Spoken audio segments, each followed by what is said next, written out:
ഈ അനാഷിന്റെ പുതിയ കോമഡി കേൾക്കണോ മക്കളെ ഇങ്ങക്ക്? ഓനൊരു നമ്മ മരാട്ടോ. പക്ഷെ ഞാൻ അങ്ങനെ കളിയാക്കിയോണ്ടല്ലേ ഇന്ന് ഈ സ്റ്റേജിൽ നിൽക്കണത്. ഇപ്പൊ നിങ്ങൾ ഇന്റർവ്യൂവിന് വിളിച്ച് ഏതോ ഒരു ഫംഗ്ഷന് എന്തോ ഗസ്റ്റ് ആയിട്ട് വിളിച്ച് പോരെ, അതിനൊക്കെ കാരണക്കാരൻ ഈ ഓക്കെ നാശാണെന്നുള്ള ഒരു കാര്യങ്ങൾ മറക്കരുത്. ഓക്കെ, എന്നും എന്നെ ഓർക്കണം. നീ ഈ വീഡിയോ എന്നാണ് നിങ്ങൾ കാണുന്നത് അന്നിന്റെ പേരേക്ക് എന്തെങ്കിലും ആപ്പിളോ മുന്തിരിയോ നാരങ്ങ എന്തെങ്കിലും കയറ്റി വരണം.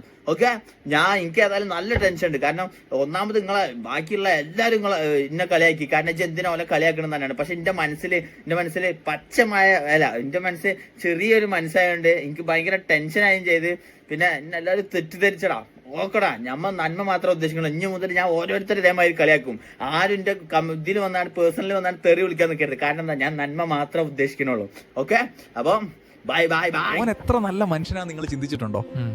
വീഡിയോക്ക് വേണ്ടി എന്തും ചെയ്യണം ഈ കാലത്ത് ഇവനെ പോലെയുള്ള ഒരു പ്രതീക്ഷയാണ്. ഞാന് ഫസ്റ്റ് ഞാൻ ഇറ്റിങ്ങളെ റിയാക്ട് ചെയ്ത് തന്നിട്ട് നിങ്ങൾ എന്റെ മെസ്സേജിൽ വന്നിട്ട് എന്റെ തള്ളക്കും തന്തക്കും തെറി വിളിച്ച് അത് ഇത് തന്നെ. അപ്പൊ ഞാൻ എന്നിട്ട് ചിരിച്ചുകാണ്ട് തള്ളക്കും തന്തക്കും തെറി കേട്ടിട്ട് ഞാൻ ചിരിച്ചാണ്ട് പറഞ്ഞു, ഏട്ടാ ഇൻസ്റ്റഗ്രാമിൽ ഇങ്ങനെ ഒരു ഓപ്ഷൻ ഉണ്ട്, നമ്മൾ നിങ്ങൾ റിയാക്ട് ചെയ്യണം എന്തിനാ വെച്ചാൽ നിങ്ങളെ വൈറലാക്കാനാണ്, നിങ്ങൾ റിച്ച് ആക്കിയല്ലേ. ഞാൻ അതൊക്കെ പറഞ്ഞാണ്ട് ഞാൻ പറഞ്ഞേനെ. അപ്പൊ മൂപ്പര് എന്നോട് പറഞ്ഞിട്ടാ എന്നാ മോൻ ട്രോളിക്കുന്നു. അതിൽ രണ്ടാമത്തവും കൂടി ഞാൻ ട്രോളിക്ക് മൂപ്പർക്ക് തീരെ സഹിച്ചില്ല. അപ്പൊ എന്നെ ബ്ലോക്ക് ചെയ്ത് പോയി. ആ ബ്ലോക്ക് ചെയ്ത് പോയോണ്ട് മാത്രമാണ് ഞാൻ ഇന്ന് ആ പ്രൂഫ് കാണിക്കാക്കണം. മനസ്സിലായ?